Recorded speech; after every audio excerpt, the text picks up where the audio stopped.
Hello indie game fans, we are once again looking at some fantastic smaller titles, with one game in particular that I somehow missed but seems to have blown up in its own way, this time on the top 15 best indie game hidden gems of the month.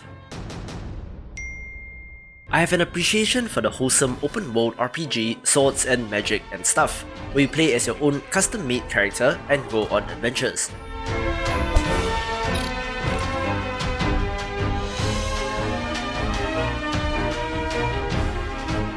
This has somewhat of an MMO-like interface but with active combat, and was built by a developer as an experience that he could play with his wife and daughter, so no excessive gore and blood, but still challenging in a high fantasy setting.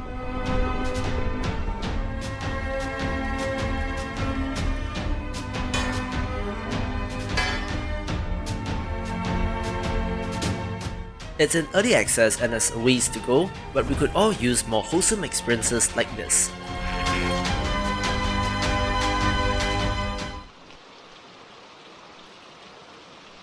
George, I've arrived at the location. Alright, be careful, and let me know as soon as you find anything. The one title that got away from me is Phasmophobia, a multiplayer title that has VR support, where you explore spooky locations, attempting to gather clues to determine what type of spirit you are dealing with. Okay, I've checked the water and it's dirty. That means we're dealing with either a spirit or a wraith. You're not done yet though, we still need more information. This has caught on Twitch and YouTube, leading to massive sales numbers, and is notable because of that. You enter the house with a variety of ghost hunting tools like a temperature scanner, an EMF reader, a camera, and so on, with its proximity voice chat being the most interesting aspect of this, since you have to call out the name of the ghost in order to trigger it to appear.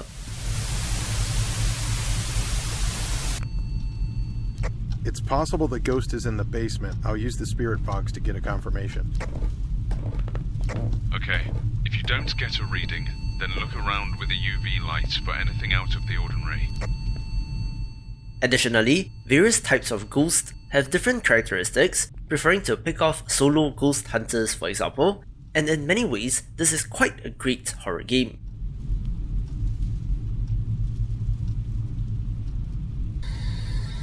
Is anyone in this room? Can you give me a sign? Demon. Got a reading on the spirit box. Alright, it looks like we're dealing with a spirit.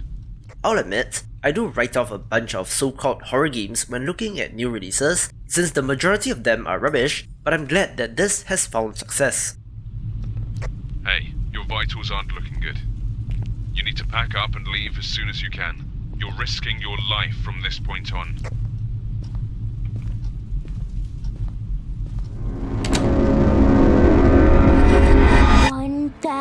Years ago, a very bad mage stole all the seasons. He burned all the crops.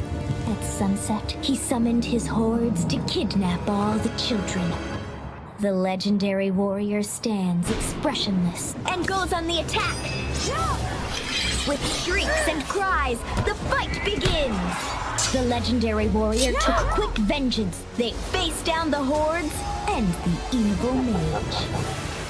A pretty looking action-adventure title is Ari and the Secrets of the Seasons, where our heroine has to help the mysterious Guardians of the Seasons to find the source of mayhem in the kingdom and to put an end to it.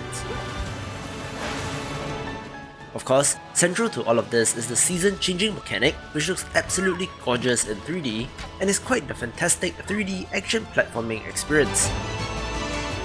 My guess as to why this has not taken off is the price tag, which is rather steep, so perhaps wishlist it for now and pick it up in a little bit. Okay, alright, next level. Cool.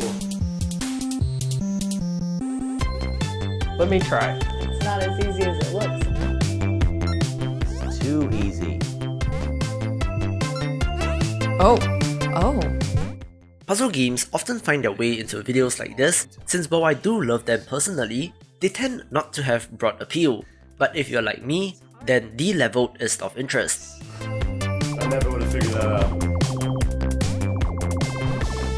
We just gotta restart on that one. I'll get there. I'm gonna beat it. I don't think that's how you do this. This is a puzzle platformer where you cannot jump, instead having to use the conservation of momentum to get both squares to the end of the level. You go right. There's a wall. I'm trying to get past the other wall. I actually do want to figure this one out. I am the square. I am 2 squares.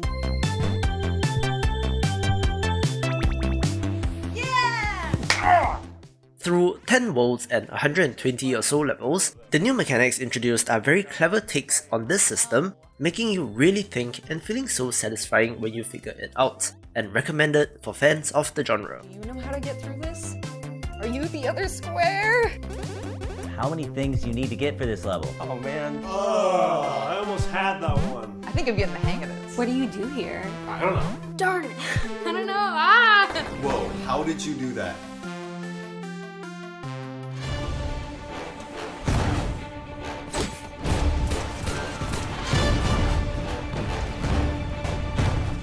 Despite the complaints by some of you, the very Sea of Thieves looking Blazing Sails Pirates Battle Royale has managed to find its audience, where you and your crew have to work together both on land and water in order to sink your enemies.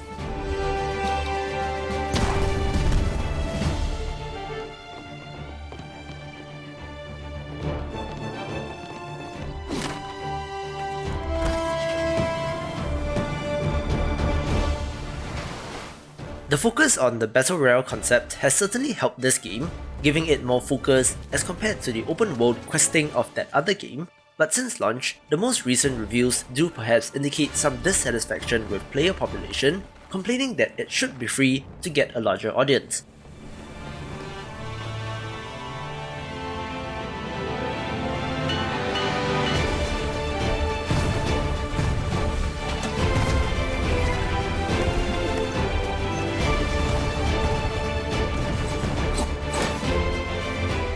We'll see if it does become free to play, but an interesting entry in the space.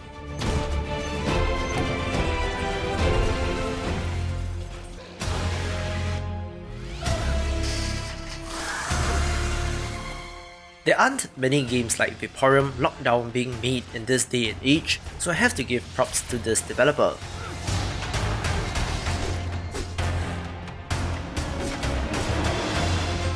This is a first-person dungeon-crawling RPG like The Legend of Grimrock, but with an excellently done steampunk theme.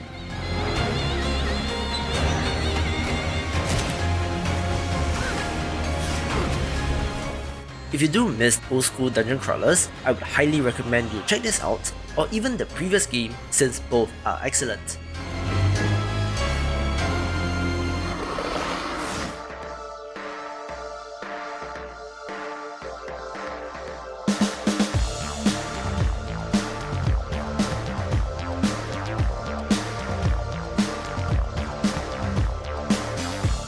One of the most interesting games last month is Welcome to Elk, an adventure game with a cartoony art style, but with darkly comedic writing and stories.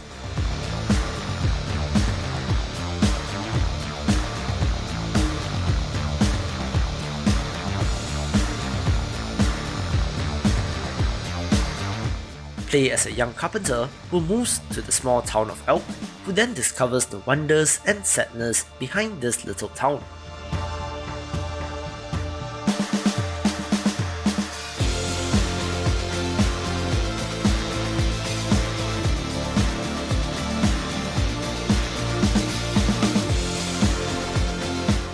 On top of core adventure game elements, there are a nice variety of minigames, with the most important parts of this being that the entire game is based on actual stories that people have told the developer.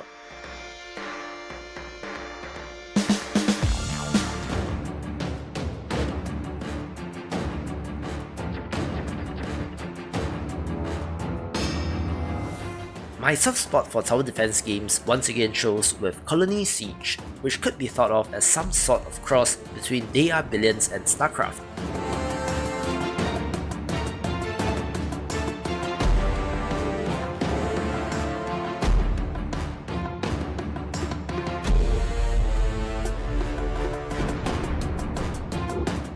However, mazing and forcing your enemies through pre-designated paths is critical and will be familiar to fans of the genre.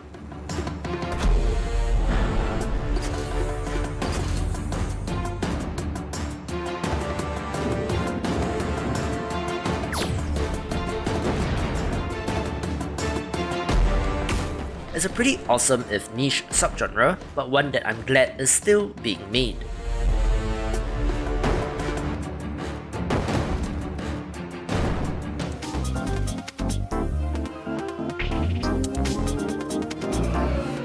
I've been in awe of the visuals of Inertial Drift ever since I saw it, and it does indeed look fantastic in motion.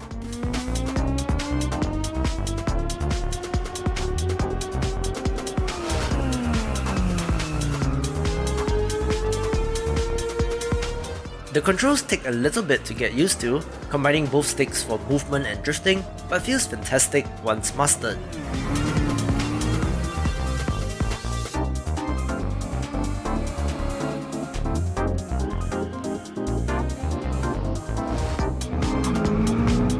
If you have any love for Tokyo Drift or Initial D, this is highly recommended.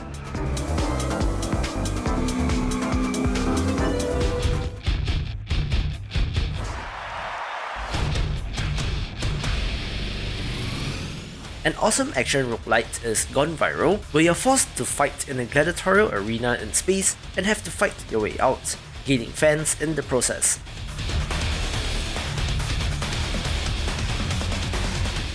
Fun action but an early access release, I'm waiting to see what's next.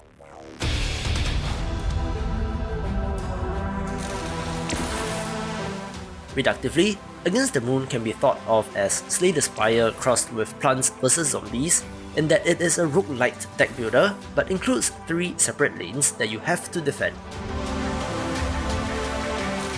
You can summon and evolve your own creatures, and level up and choose abilities for your heroes, all wrapped up in that familiar roguelite envelope with procedural generation of levels and permadeath.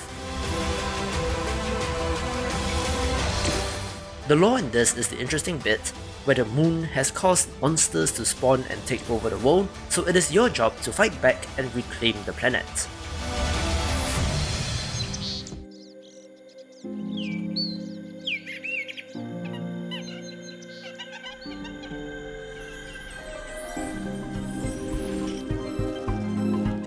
Many of you pointed out that the enemies showcased in the trailer for Tamarin do look very similar to Jet Force Gemini, and in digging a little deeper, I have found that this game does indeed have ties to ex-Rare developers, and this game is more or less a spiritual successor.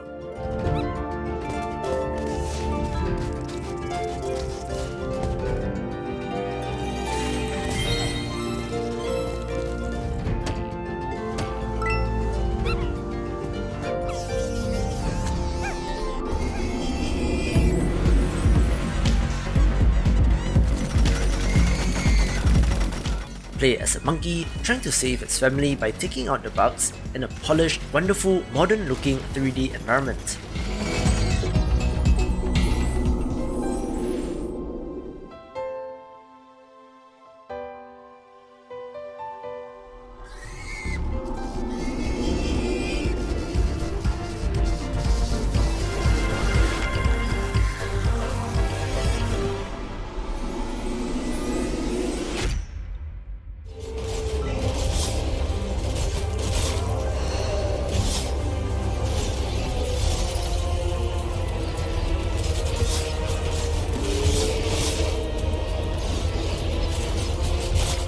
The moment I laid eyes on Crossbow Blood Knight, I was immediately reminded of Devil Daggers, since both are arena arcade shooters where endless waves of enemies spawn in and you have to take them out.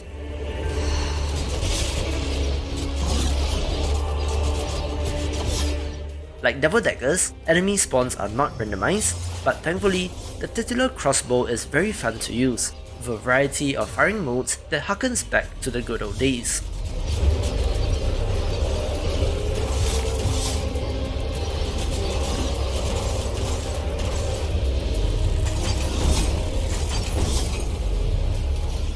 Such a looker, and for a relatively low price, I do hope to see more games like this being made.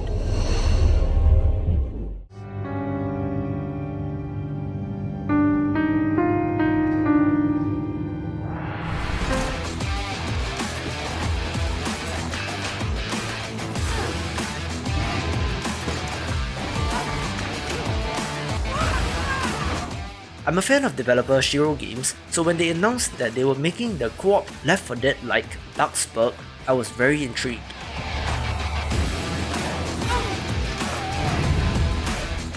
Now that it is out of early access, the final product is pretty polished, with a nice variety of heroes, and I like how they have brought back that co-op gameplay with the overhead RTS camera, reminding me of Dota of all things. Impressive number of enemies and fun level designs, but as with all multiplayer indie games, player population is a huge concern.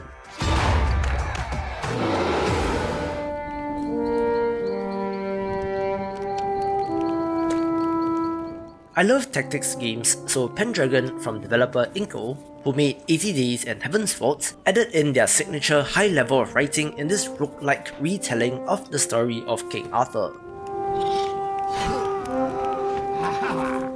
You play as a band of adventurers, some familiar like Sir Lancelot, having to rush to the aid of their king in his fight against his son Modred.